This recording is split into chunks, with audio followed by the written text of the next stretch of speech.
Ladies and gentlemen, welcome back. Christian, welcome back. How's it going? Oh, I've had better weekends, but Yeah, I've boy. recovered.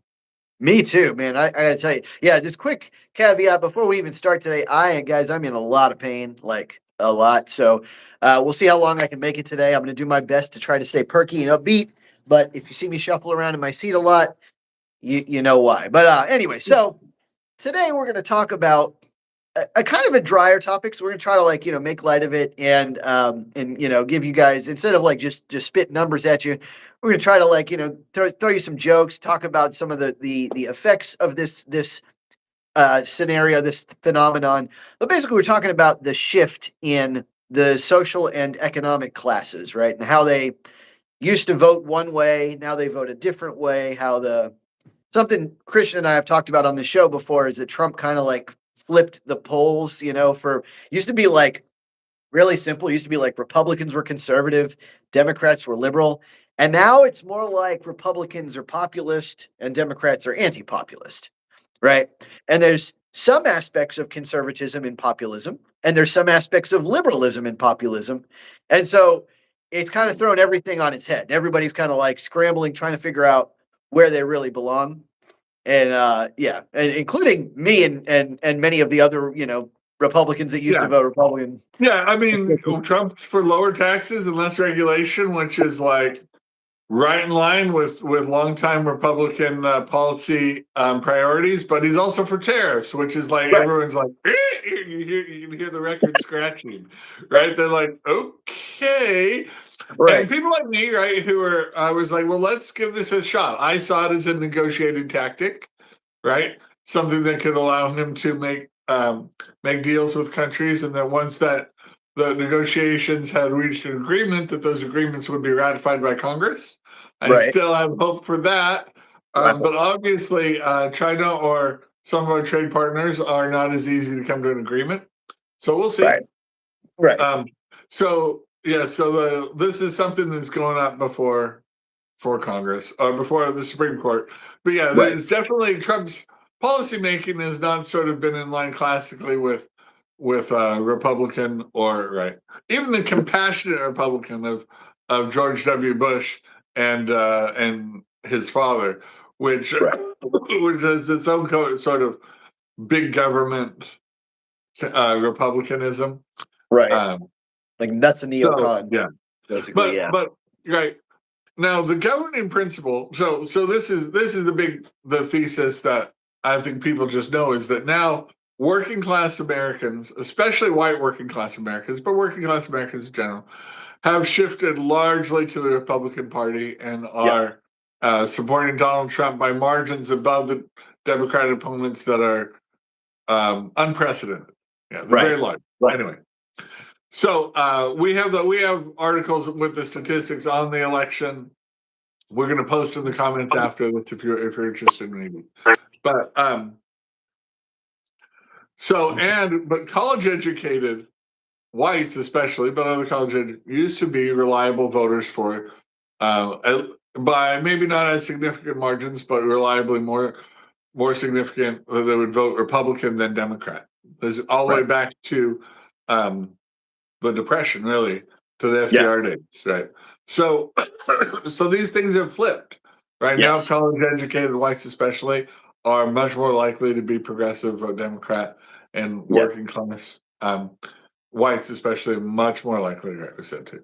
So Right. there's some reasons about that, and the cause and effect of that. Now, um, in America, it's important to know we don't have a class system like Great Britain. Yeah. We have stratifications based on income, and that will Right. become important. So, working class in America is defined not necessarily by your social values, your social position, how Right. revered you are in your community, but by how much money you bring in, right? Yeah. And I'll add real quick to that. Mhm. Not always exactly what money you bring in, but like it's really like the delta between the money you bring in, the money you spend. Because I've Okay. seen so many people that are like they make $100,000 a year, but they just spend so frivolously that they actually are still just like working, struggling to make ends meet. Or they've locked themselves into a situation where they have big families and they like still basically like in that daily, like weekly grind or something like that. Or they lock themselves into like a house or something where they just like they're a little bit outside their spend margin, and so they're just like, and so it's like you could have somebody that's making like $50,000 a week and someone's making $100,000 a week, and they're both essentially like working class because they're both stuck in that same like You mean weekly grind. a year? Yeah, yeah. Not a week. Sorry, not a week. Yeah. Right, that'd be pretty good. Well, yeah, and again, yeah, taking these in vacuum, America is a big country, so $100,000 a year. Well, you'll be living on ramen in Manhattan, and you'll be living like a king, in the greater part of South Carolina. So, Right. yeah, so we take those in, and people make different choices, but it's definitely as your income goes up, your taxes, how much more the government takes away from you, builds up in a hurry. So $100,000 gross is, a lot less Yeah, than it's like 60%. Yeah. $50,000 gross. You get to keep a lot more of it. But Right. anyway, right. So it's those marginal things. But right. So a little history. In the FDR, right, in the going through the Depression, working class whites, right, voted for Democrats in large numbers. That was the base why they had this lock through FDR getting 4 terms and then Truman on the presidency and largely the Senate. The Yeah. House was Republican, basically in reaction to them Right. during that period. But even when Eisenhower was finally broke that lock, these white working classes voted for congressmen and senators were basis so that Congress was basically controlled by the Democratic Party Right. for most of the 20th century, all the way through, really until Clinton's was finally when the Congress switched back to Republican control. And through all this time, yeah, there were certain demographics that parties would sort of count on as a base, so that you would Right. more reliably on it.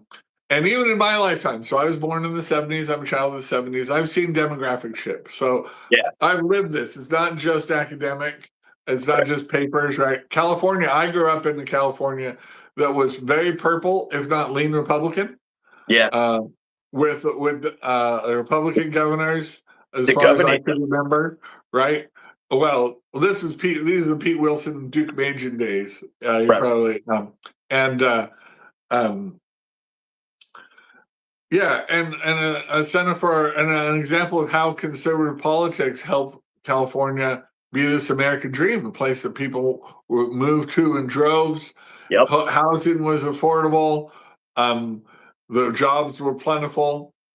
Yep. Definitely, if you had money, you could live better, Yeah. right? And if you compared yourselves to the elite in California, who are on the beaches or in the most beautiful communities, Beverly Hills and other places, there's a Yeah. wide disparity. But people could come in and still live a very high standard of living. But what happened when I was in high school, that shifted, right? Yes.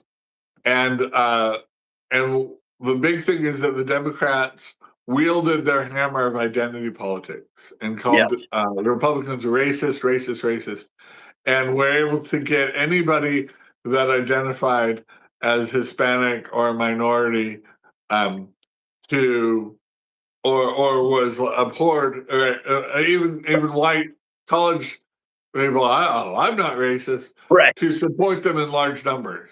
Yep. And California became a single party state. The Republican Party was, 30 to 35% on these elections weren't really competitive. That's a Right. really broad swath.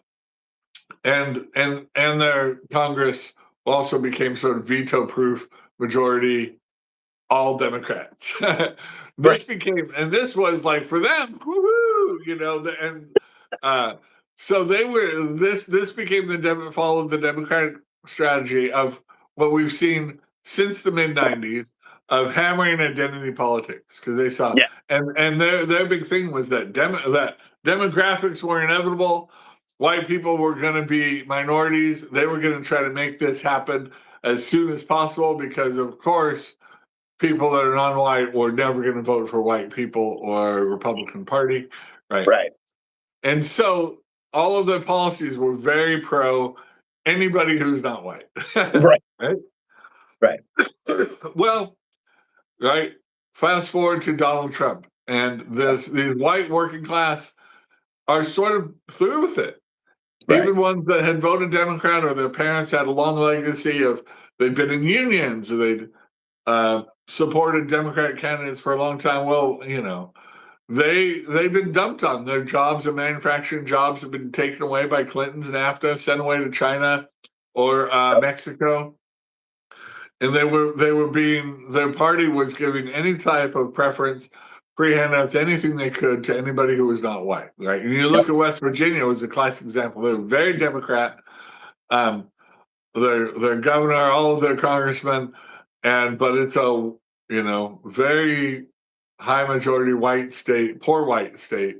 The Democrats just couldn't care about. There was nothing for Appalachia, and that sort of sentiment exploded when Donald Trump, just in his way of just speaking to their situation, identifying it, saying, that he saw them, what had happened to them was bad for America, was bad for us strategically, and that illegal immigrants were bad for America, right? Yep. All of this sounded like somebody's talking to, finally giving us a little bit of credibility, right? And while elites were laughing at his first speech, like, this isn't a winning strategy. How could ha ha ha ha ha? Like, nobody in their bubble was worried about any of those concerns, anything that he said. And anybody in the liberal elite, college educated bubble, especially in Los Angeles, West Los Angeles or Manhattan or Brooklyn, was had any of these concerns that Trump was speaking to. Right, of course. But obviously he won, right? And that changed a lot of stuff. And his first election focused a lot on, or the media focused a lot on, these were just disgruntled whites. This was just an overreaction, by whites. Of course. And then he lost. Now, we won't talk about all the anomalies of the 2020 election. He lost Joe Biden. His campaign was, yes. Anyway. Got more votes. But in 2024, right, Trump runs again and is seen, with all this negatives, they painted him with all the negatives that they'd had before. Everything's going to be crazy, da da da da da da. But what they found in the results, because he was saying a lot of the same things. I'm going to deport illegals, right? I'm going to try to bring manufacturing back here, even if it results in, a trade war with China, right? Aggressive. Like, he was saying all this stuff. He wins, and the big thing they saw, right, because he was going up against a woman of color, was that people of color were not voting in the numbers for the Democrat that they were expecting. Right. Yeah, you remember that? Democrats, You remember that way, like Obama? I think he made a speech at one point in time. He tried to get all the black guys together. He's like, specifically, like, black men, you just aren't voting for if they're looking for Kamala Harris in the right ratios or whatever. So I'm reaching out to my brothers, and I'm like, I think he actually hurt himself with that. I think he hurt some of his credibility because they're all like, look, we can vote for who we want to vote for, and that's all there is to it. It's nothing like we have, just because we're black, we have to vote X. That was like a classic Joe Biden game, right? It's like, if you don't vote for me, you ain't black. Give me a break, right? That's insane. Well, 95% of blacks voted for Obama, and even though the Biden presidency was shadow led by Obama, at least by his people, right? How much of that we will find out in history. And he was trying to say, like, hey, look, vote for Kamala. I read between the lines that he's trying to say, this is really me you're voting for. I'm going to make all the decisions. I just, Kamala's just, she's this suit. That's good, right? So he was trying to, without explicitly saying that he was going to shadow run the government if she won. Right. he was trying to say you should be voted for like you're voting for me. That's what he was trying to evoke. Exactly, But exactly. Yeah. but He even black tried to men do that with Joe especially, Biden. right? But black men, especially working class black men, were squeezed by all the policies of Joe Biden, Right? right? The inflation, the unhindered migrants from any third world. They didn't like the Ukrainian migrants either, but No, yeah. especially right. And so black men, right, were voted for Trump and Hispanic men. Now, Yep. one of the things that the academics can't quite bring themselves to talk about openly is that Hispanic men are the least. How do I put this? I'll just put it bluntly: the least tolerant of the gay agenda of any demographic. Oh yeah. Yeah, yeah. Right? Yeah. Es muy macho. Es muy Yeah. Well, macho. see, and let me just jump in here real quick. I've said this from the beginning. Hispanics are outrageously conservative, not only socially but fiscally, right? Like their natural core ideological position. They're like just the normal way that if there wasn't stuff or like people pandering to their group in particular, which is what Yeah, Democrats have been doing, trying to get like every person of color possible under their like wing. yeah, But if it wasn't for that, like if you just had like, nothing going on in the abstract, they would automatically just be super conservative. And so I've said for the longest time, I'm like, the Democrats keep trying to like bring over this mass of people to try to like get extra voters. I'm like, I think they're making a mistake because eventually, after yeah. these people get all of their relatives over, like after they've Mhm. leveraged the Democrat Party to like manage getting people into America, they don't care anymore. After that, it's like they don't want any other people to come in and take their jobs away. They just want to have, and like seriously, you can go to like town to town to town and ask, and they do these interviews all the time, and Hispanics are just consistently like, no, we did it the right way. They need to do it the right way. We don't want a bunch of extra illegal aliens running around either, right? Like, and that's and they're almost always Catholic. Like this is like 100% opposed to the trans agenda, to the gay agenda. Like it's just Abortion agenda, yeah.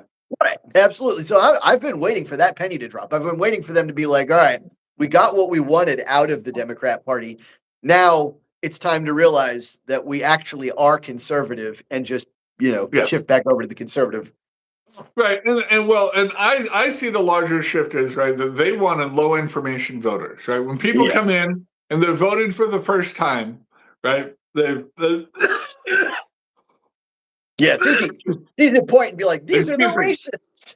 It's like, what? Well, they say you've got to vote for somebody from your tribe. So the Democrats were very good at putting up candidates that were Hispanic, Right. right? Against right somebody who is more experienced, Right. person who was a white person. They can say, no, the only way that somebody can represent your ideals is if they're the same tribe as you. You have to vote for a Hispanic.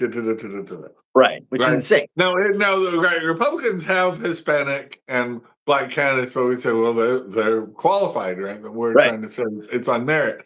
But Democrats are very big in getting these things and then driving identity politics Of course. towards them. But as those people become more educated, at first you have the low information voters, but they don't Right. stay that way. Right. Right. This is why they didn't give Hispanic voters and men credit.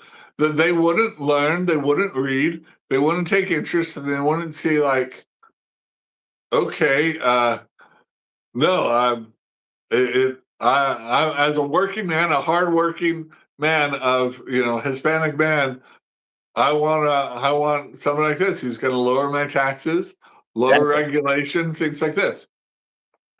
And the Dylan Mulvaney Budweiser campaign didn't do them any favors either, right? Yeah, Right. This is a big thing, right? Hispanic men stopped drinking Bud Light, and they didn't go back to it, right? They weren't like Kid Rock was doing videos of him shooting stuff up, and stuff like, and then him going back and saying, "No, I'll drink Bud Light." No. Hispanic men didn't do anything. They just stopped. Nobody had to tell them. They said, "Oh, that beer is associated with homosexual men." Boom. You know what the done. number one light beer is in America? But was Bud Light at least You know what it is now? what it is now? Modelo Especial, right? That doesn't Right? surprise me. And it's got all of the shelf space that Bud Light had and all this stuff. Like, and their ads during football games are all this very macho, sort of working class Right. Hispanic Yeah. man with a cowboy hat, saluting hardworking, hard effort macho things. Like, it's very Yeah. macho. Yeah. Bud That's Light what lost macho. like permanent So market share. yeah. So yeah, Hispanic men won't be seen drinking a Bud Light in public, right? Right. So, but that also the left went so far left on gay issues, right? There was no gay issue that they were willing to say, "Oh, we're not quite ready for that yet." Yeah. No. It was. Right? Like anything, there was no line that they were willing to sort of like cross, and that turned off large numbers of Hispanics and their families who were like, yes, socially conservative and didn't Yep. want to be associated with this. Right. Obviously, our parties in America here have a lot of consensus, and you have to make uh, concessions or what's the word, compromises within the party. Right. Right. But that was enough to get them to open their eyes, beyond Trump's rhetoric or beyond what the evil things they've been told about him, and realize, hey, no, this is somebody who, I can vote for. So Yeah. that was a big shape up. The Democrats can no longer say demographics are inevitability. Yes. Right. Thank you. About time too, because like I obviously you and I are not identitarians so much, so we're like, Yeah. I don't care. I don't. I've never minded, Yeah. the color of the skin, the sex of the person. Just be competent at your job, and I'll vote for you. Be good.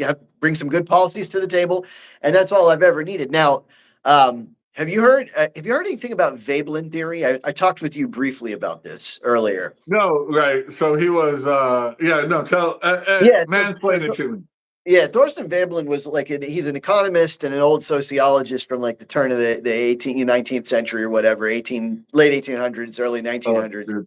And he so among the many things that he was known for is called the concepts of the leisure class, all the way that they behave in society socially. And so like conspicuous consumption is what he would call like all Oh, the yeah. rich people would go buy stuff like Rolexes and nice shoes and Armani suits and stuff to look nice, right? And so like it's not economically advantageous, Clothes right? make Like the man. Clothes make the man. That right. still Like survived in some you could degree. get like a Food Lion plastic bag that cost nothing, or you could go out and buy a Chanel bag or a Louis Vuitton bag and spend thousands of dollars on exactly the same, purchase, essentially, exactly the same item. Maybe it looks a Utility, little bit nicer. carrying your items, it fulfills the same function. Right.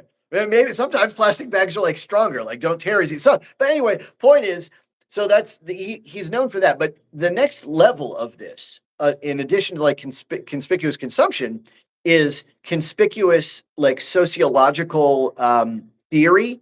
And so, like people especially in like the elite white tower, ivory tower folks, they'll try to be like more and more avant-garde to show that even if the economic class isn't there, that their social status is elevated, right? So they're like trying to come up with these more like far out, like, and that's where like all this like postmodernism, trans theory, all this like identity politics, it just gets higher and higher, more radical, because as each layer comes into play, and everybody, like, let's say transgenderism comes in, right? And like that's the new avant-garde thing, and everybody's like, yeah, you can be whatever you want. You can turn into a moose if you want. You can be a cat with antlers, and it's fine as long as you feel it on the inside, right? But that's pretty wild, right? But the thing is everybody starts to adapt that, and then it's no longer the new thing, right? It's no longer the most avant-garde idea, and so they have to come up with another one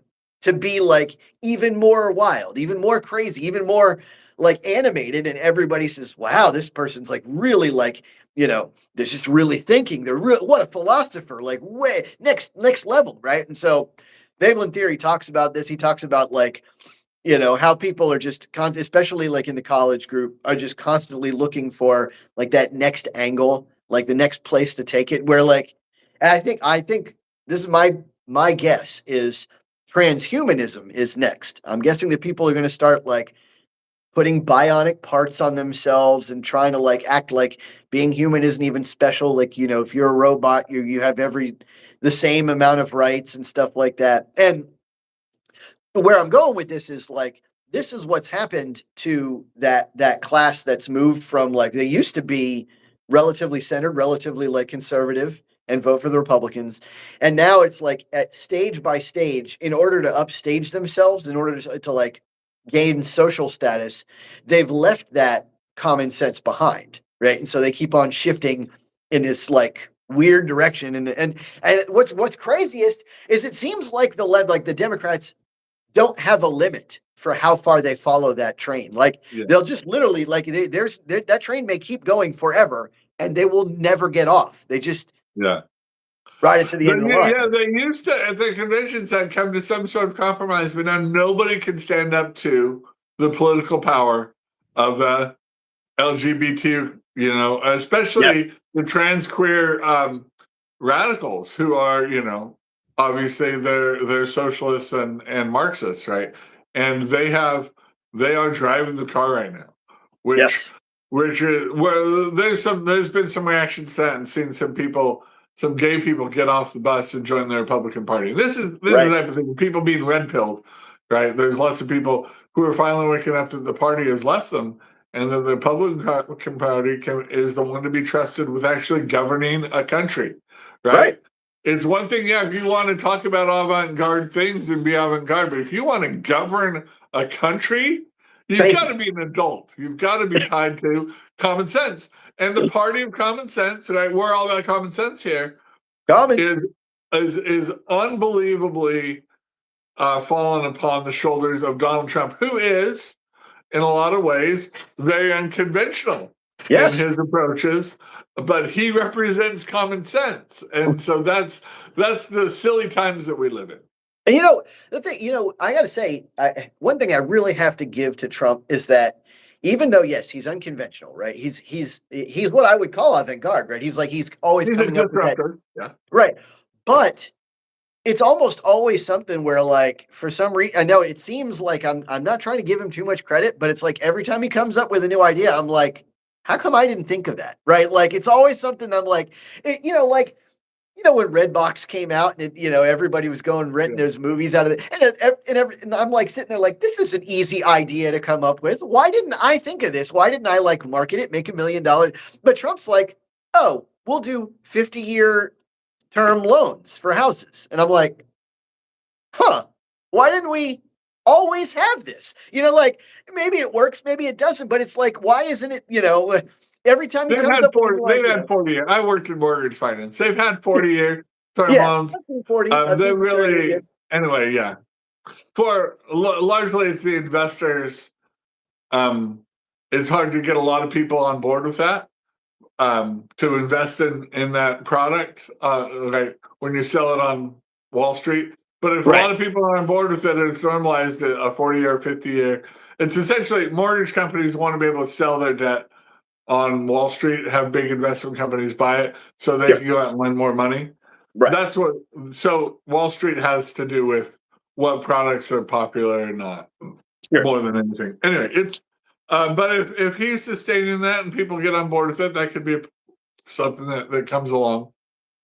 There are a lot of downsides to that too, but people should be free to choose.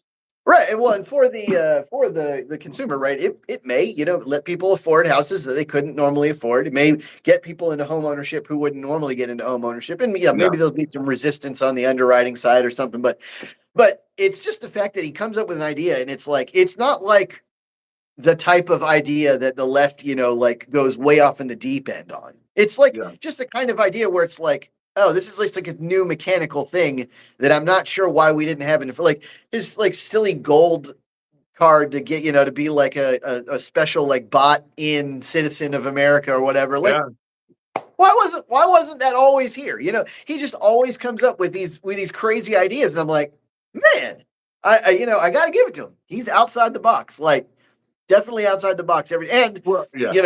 it's like you said, people are coming around because Elon Musk has moved over, Matt Yeah, Taibbi moved over, RFK Jr. moved over, Tulsi Gabbard moved over, like on and Schellenberger, on and on and on and on and on. and And everybody's just realizing, when I was Democrat 40 years ago, all I wanted was the ability to have free speech. All I wanted was the ability to like talk about ideas. All I wanted was, some kind of common sense policies to try. They're a little bit more handouty than I would be. yeah, But now they're looking at it and they're like, between Trump, who doesn't mind handouts, really, he doesn't care, and Kamala Harris, who's like literally almost about to bankrupt the nation with like psycho taxes for capital gains that haven't even been realized yet. And yeah. like they're like, oh, okay, we just have to get off, And I mean, I hope the rest of the people get off. And you know what? This is the other problem too, is the most radical, most vocal group is the group that seems to be in the spotlight for the Democrats. Like the AOCs, the Jasmine Crockett's, the Mom Donnie. Like Mom Donnie? What? Yeah. What? Now, right. So you bring up the next topic. So Yeah. anytime you get new data, people want to overreact, right? So this election that was just this week is new data, Right. and obviously the whole country didn't vote. There were no elections that I could legally vote in, Just right? three Even blue states. my county and my city didn't have any elections, so I didn't have some cities had mayors, right? Things like this. So in the news cycle, there was undue weight given to these few elections, which are right, and Montami being the big one. So, I saw articles from the left saying that the results of this election should terrify Republicans, right? Yeah. Of course. Yeah. Three blue But states vote blue, and it's like, yeah, oh no. yeah, Wow. Never yeah. saw that But coming. what we've seen is what a weakening of identity politics, right? Which we hate, right? But that white, educated people in Brooklyn and in Manhattan are voting for Mondami, right? Voting for now Democratic Socialists.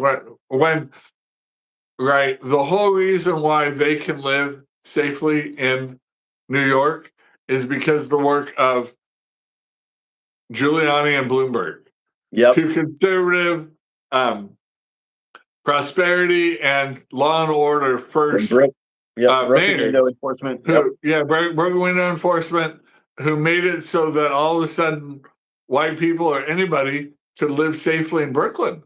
Right. I had a good friend of mine. She's actually was she's a vice president at Howard University now, but she Okay. grew up. She's Jamaican in Brooklyn, right?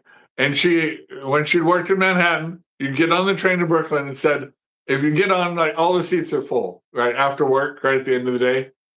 But you'd stand sort of close to a white person because you knew at a certain stop, all the white people would be off the train, Oh so wow. you can get their seat, right? And he says, but you Wow. can't do that anymore. He says that white person will ride that train all the way to the end of the line in Brooklyn, Right. right?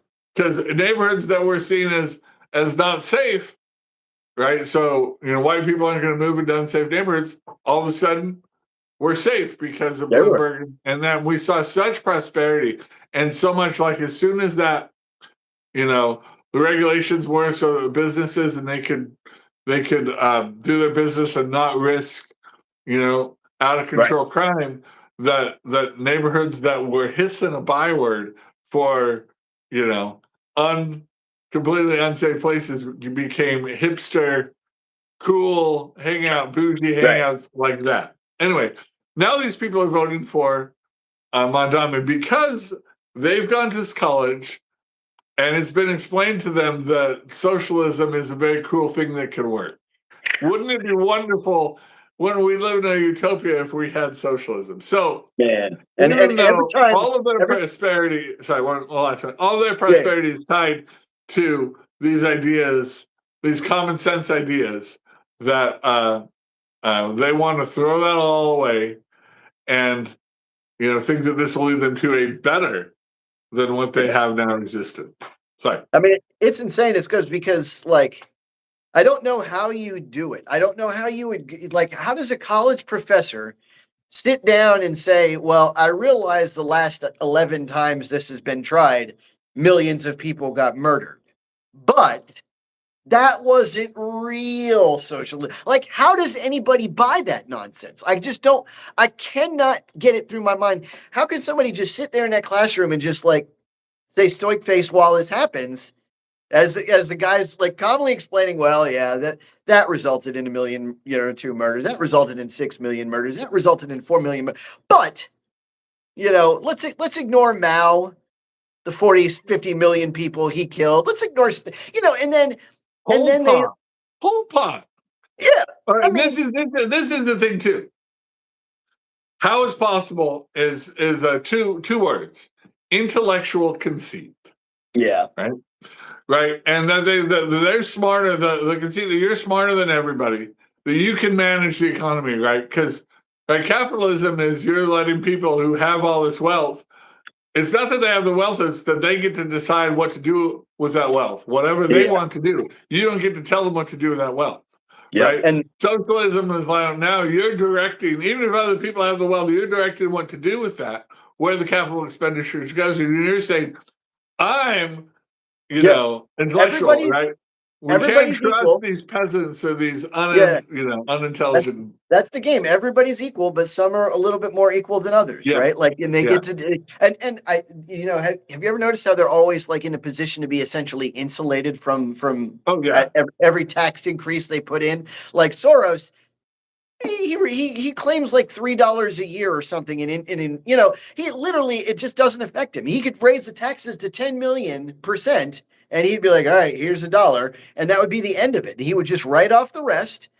And people don't realize it. People think like, oh, he's being so generous. He's willing to give of his wealth.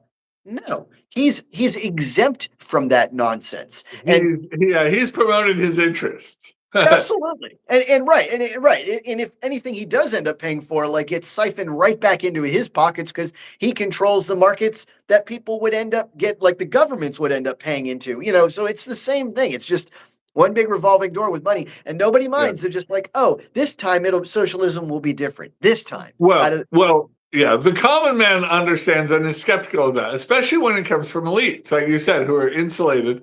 The elites talking about something on the intellectual level. And but even the Bolsheviks, even Stalin and Lenin thought that obviously, the monarchy, the autocracy of Russia was corrupt and needed to go. It's hard to argue against that, right? We didn't want a king. They needed democratic reforms, but that when the democratic reforms first came up and it was a more capitalist, free market people that they voted for, well, that wasn't good enough. It wasn't right? good enough just to have a revolution, right? You needed them to be in charge. They needed to be right to bring about this prosperity for all, right? And Of course, of obviously, course. right, they're conceited enough to think that they're always making the right decision, and there's no place that you're going to find more people who have that level of intellectual conceit or belief in their own intellectual ability above others Yep. than in the college intelligentsia, especially in the elite Ivy League universities, which have Yeah. so much outdo influence, especially in New York and in the media centers of the upper Northeast. And somehow people forget too. Like, I mean, I guess history is sort of lost on some people, and this is one of the biggest gripes I have with college educations nowadays. Right? You've mentioned how inflated the cost is, and how that people aren't really getting the bang for their buck anymore.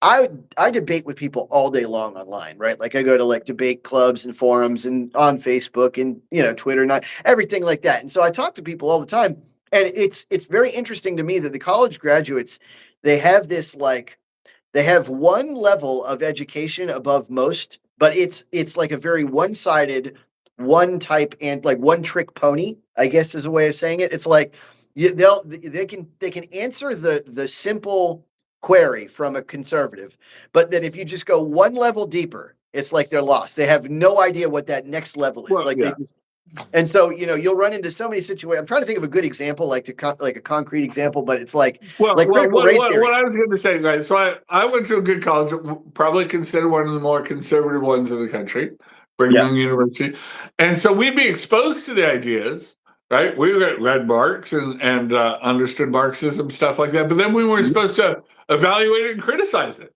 right? Exactly. It wasn't just Exactly. thinking like, oh, this is what you should. Everything Right. else is. It was like we're exposed to all the different ideas, Weber, Marx, and Engels, da da da da da. You get theories like you're talking about, and then we're supposed to we're not nobody's putting their thumb on it ever. Well, Exactly. like my Exactly. economics professor, he said he wouldn't until the very end of the class give his personal feelings about economics. Right. Right. He says, I am more for free markets. But he taught us about the economic principles of government, things like that. He taught us about Keynesian Right. economics and That's left right. and right. Even though he's more conservative, we need to know those ideas and then critique them. And I Exactly. think And then that's the thing that right now, though, they don't want to critique. They want you to parrot back what right. they're telling you, Absolutely. is the best way, which is a very leftist government is the answer kind of Right.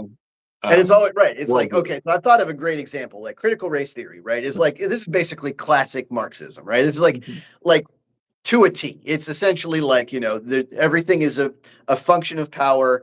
And this one's even more like Marxism. The problem with it is that it's the very narrow lens, right? So like you look at everything through this lens of power. And if it's something that doesn't have to do with power, you just miss it because the lens covers up the screen and you just don't, you have blinders on to everything that isn't about power. So anything that's like, love, spirituality, like anything that just doesn't hit the power realm, you just miss it entirely. Well, critical race theory takes that power lens and shrinks it to power by function of race, right? And like nobody knows the downside to that. Like nobody realizes that lens is so micro focused that there's just no way that it's good for practical application. Like the problem with Marxism originally was that it just was too narrow. It wasn't good for practical application. It was Well, cool yeah. to analyze something in school using this one lens, but then when you go back into the real world, it doesn't work. And this is why, Well, and this yeah. is why, and this is In why. school, my analysis was like, all right, Marxism's one way, but these are the limitations of Marxism, right? You have to understand its limitations, and it doesn't fit everything, especially because Marx believed that everything was marching, that was, the evolution of society was marching.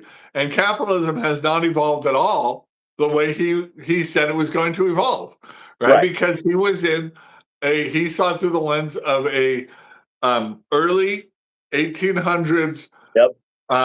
England that was all manufacturing, Right. textile mills and things like that. That's not, what our capitalist economy has become. And so it doesn't, trying to force his ideas on a present, service economy, a very highly developed, what some people call late capitalism, is not, it doesn't fit. But here's the thing. Back to the original sort of thesis Yep. is that these college. What was the original thesis about the demographic shift? Well, Yeah. one of the things to understand whether these people, college educated people, regardless of what they're being taught, were going to vote, was always sort of the shorthand was they were going to vote according to their economic interests, Yes. right? Clinton Right. put it rather shrewdly in saying it's the economy's stupid, right? That he gave them a better economy. The They economy's trusted him on the economy. They reelected him, right? right. And he governed as a very moderate Yeah. He was Democrat, conservative. Very but he conservative. he had credibility on the economy. Right. And so a lot of people that we are, anytime they stray, or they lose, they say, "Well, you didn't talk enough about the economy. It's the economy stupid. That's why you have to do." Mm-hmm. But this new demographic shift that we're seeing Yeah. is not solely related to economic interests. It Okay. is people who are seeing what we're talking about. This far left, people trying to espouse Marxism, people trying to espouse fringe ideologies to such a degree that they are disqualifying in their eyes, to vote for them to govern the country. And so that's why in when Trump's 2024 election, we saw larger numbers of Hispanics vote for Trump than ever Yeah. before. A majority of Hispanic men, not by a lot, but overall voted for Trump. This is huge, right? Especially just compared to the Biden. Even though there are a lot of abnormalities with the Biden election, but taking it as a data point, nobody was expecting Trump to do so much better against these demographics that they Right. saw, Right. right? Right. And that the working classes, since Joe Biden and the left were trying to do everything pro union, that they would see that that was in their economic interest to vote that way. They weren't, right. Right. The social issues, the other issues became factors that and patriotism really and immigration were issues that transcended the Right. current economic, even like the economy, you know, there's some shakiness to that, but as by and large has been overall very stable and on a growth, not in a recession. There are a lot of doomsayers have been since the beginning of the 2024 election cycle. A lot of people want the economy, again, it's to be bad for Trump or things like that, or since Trump's been elected. But Right. it's been largely right stable. The Successful. Yeah. inflation has come back down to closer to where it needs to be, Yep. around 1%, and that we can have Yeah. an expectation type of thing. The goal is 1%. It's a little bit above that, but it's Yeah. closer to that than the 7% it was Yeah. under Right. 9, Biden. 14. Yep. Right, but economic concerns. This is the thing that the Democrats can't just appease the classes on economic concerns and then do whatever bat crazy idea they want to do Right. socially, right? Right. And on the fringe, and expect to get away with it. And Bill Yeah. Maher, right, and the Jews, the liberal Jews who were very solidly Democrat, they're starting to be red pilled in a Yep. hurry. Now they Yep. can't come around to Trump. His personal brand Yeah. is It's a still little really bit. bad. But right, so here's the big thing is in the midterms and in the next presidential election, is this going to be something where people who were anti-Trump, never Trumpers, are they going to come back to the Republican Party, Well, right, in big they don't have numbers, to. and are people that these new group who have been disaffected from the Democrats and Jews who just can't trust the left to govern responsibly, are they going to come back, or is this phenomenon, especially with Hispanics and other demographics, is this exclusive to Trump? What do you think?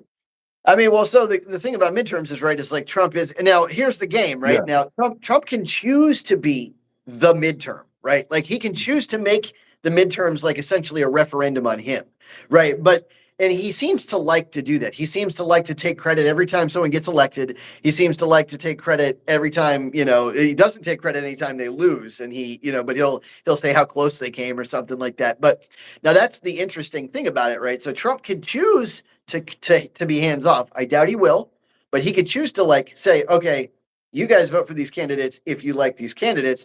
And then I think you're right. The people who are disaffected with the Democrats' failure to govern would come back to the Republican side. The people who like the Jews who are thinking, we don't like Trump's brand, but Trump isn't really the midterms. These are, other people we're voting for. They might come across the aisle. And of course, there's plenty of people who have already been disaffected and they just like have been like you mentioned it earlier, like the collegiate whites have been like everybody's kind of talked down to them for the last 25 years. They might come over, but they could also swing the other way. Trump could also get involved with like literally every single election, put up exactly his candidates or primary who he wants, and then say like, "This is me running," and then people could be like, "Well, then it's about Trump." It's like, do I like He's Trump? made those mistakes before, right? Right. Even in And Alabama, where a Democrat managed to win in Alabama. yeah, wow. I mean, yeah, Yeah. and that's. I mean, I think if it were me, I would tell him to stay out of it. I would say, throw your support behind people, but don't like campaign with them and say this is my guy and blah blah blah blah blah.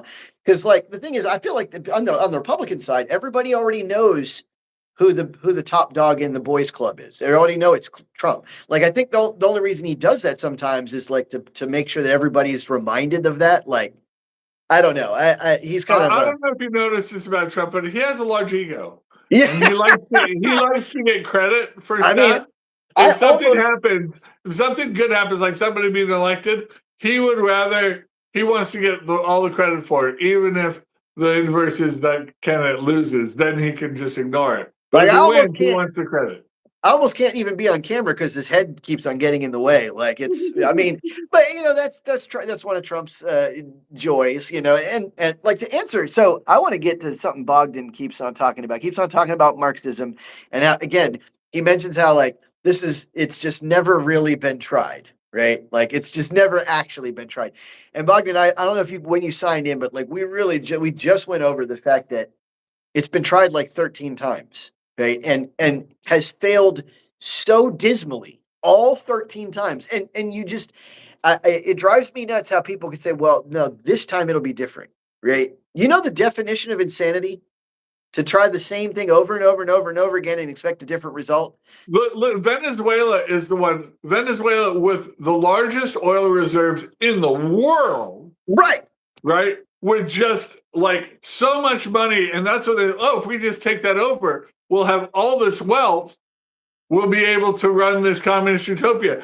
What do they have? They have oil shortages, Yeah. right? Like they could have shortages on snakes in Venezuela if the socialists start running stuff. Let me break this. Let me mansplain this to people. To people who are listening, want to try Marxism again for like the millionth time. This is the core problem with Marxism. This is the core problem with socialism. When you try to make it a practical application, number one, you basically have to have a war. You essentially have to have a like that's the and if you read it. Like if you read Das Kapital and the Communist Manifesto, that's exactly what he says. He says we have to literally have a war of classes, right? That's problem number one.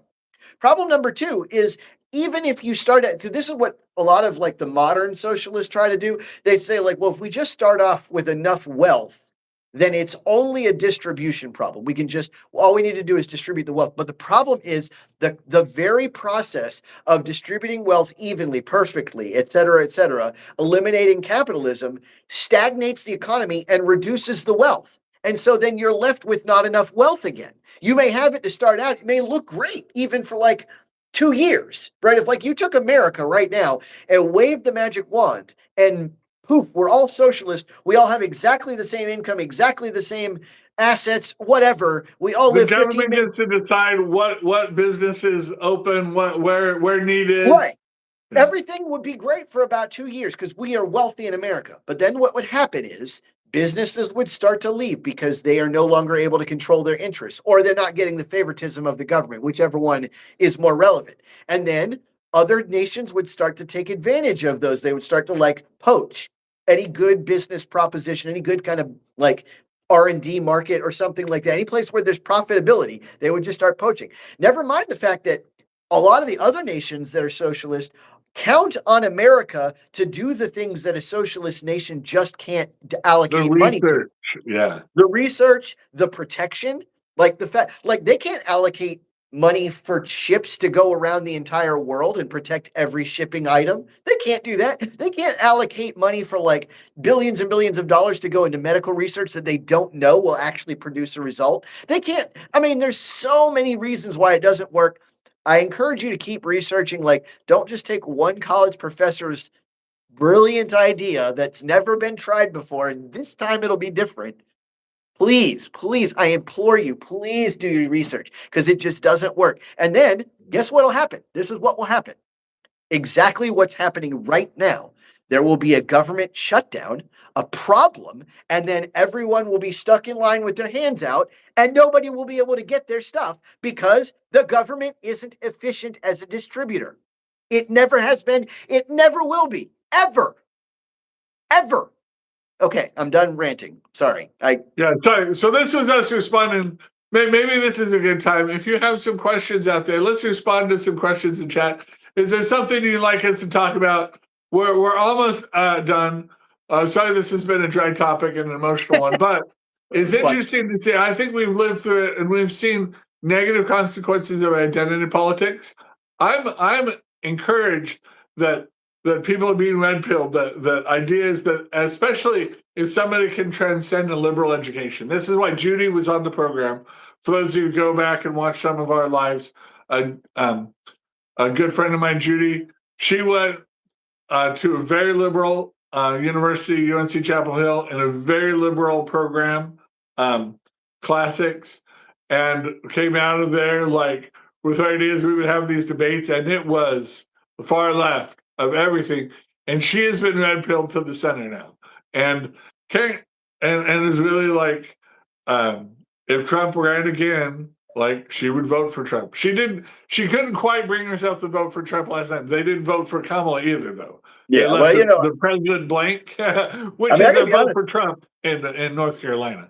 I gotta be honest. I didn't vote for Trump the first time, but the second time I was Yeah. like, "Wow, Kamala is so bad that dear God in heaven, do not let her win." So I mean, I had to get out. But Yeah, yeah. I want to. So let's see. There's a good comment. So Andrew Coleman's talking about, or Andre Coleman says, right now in government they're fighting between affordable health care and basic food subsidies.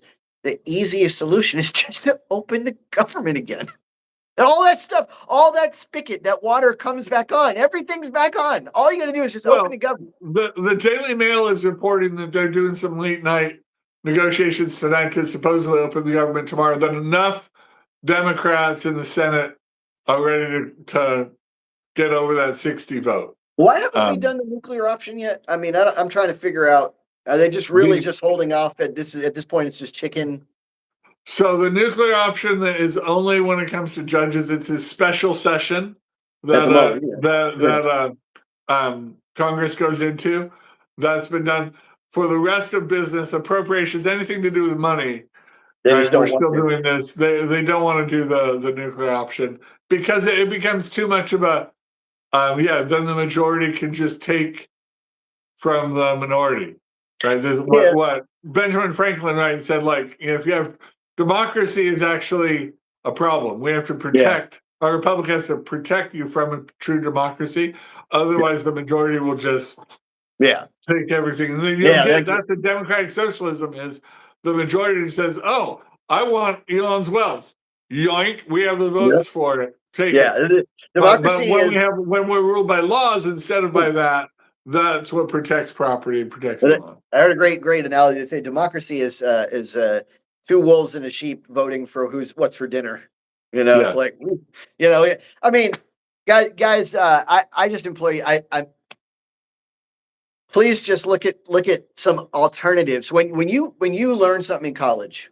Just at least challenge it. Please don't just accept Criticize it, yes. the things in college are gonna, and that's the problem. That's the biggest problem. When I go out debating, I hear these people, they get these ideas, right? And the critiques are fine. Like, I admit that Marxist has some valid criticisms of capitalism, right? Like, it's not like he's an idiot. He's a very smart guy, right? Like, there's plenty of stuff that he said about capitalism that is correct.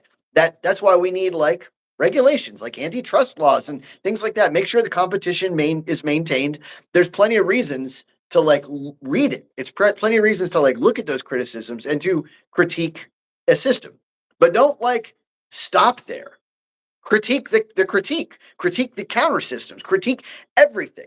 If you're going to be a skeptic, be a skeptic. Don't just be a skeptic for one level and then like you get to that next level and just now I know everything there is to know and I don't need to know anything else. Like, please just keep learning. Well, right, like one of the most damning things, and it's in the Bible, is a half truth, right? Yeah. Like when the devil lied to Eve in the Garden of Eden, he said, "No, you will not surely die, but will be as the gods, knowing good and evil." Right, Yeah. and so that's a half. That he would know, she would know, but she would die, right? Yeah. And so, right, with Marx, he's got some ideas that have some relevance, but so many things what he's wrong about, it should be enough to be disqualifying that we shouldn't be governing or trying to follow this as a principle for governing. This is a thing for trying to just understand society. That sociology is just, we just want to understand our social structure and tweak it better. But that taken with, I think Weber, right, where culture is a lot better indicator of social success than power, 100%. 100%. is the one that I feel like really should be Absolutely. later on. It's just the postmodernists find it too racist because the successful cultures tend to be Northern European, Yeah. right? I mean, well, it is what it is. You know what I And mean? that, yeah. And so, And but I they need mean, to be emulated, not torn down. And yeah, even though they want to tear down anything that was successful, i.e., the patriarchy, right? Just right. because you want to tear something down doesn't mean it wasn't the best culture available at the time. I don't want to say it's perfect, but it's the best culture available. And Yeah, anyway, that's absolutely. just common sense. Absolutely.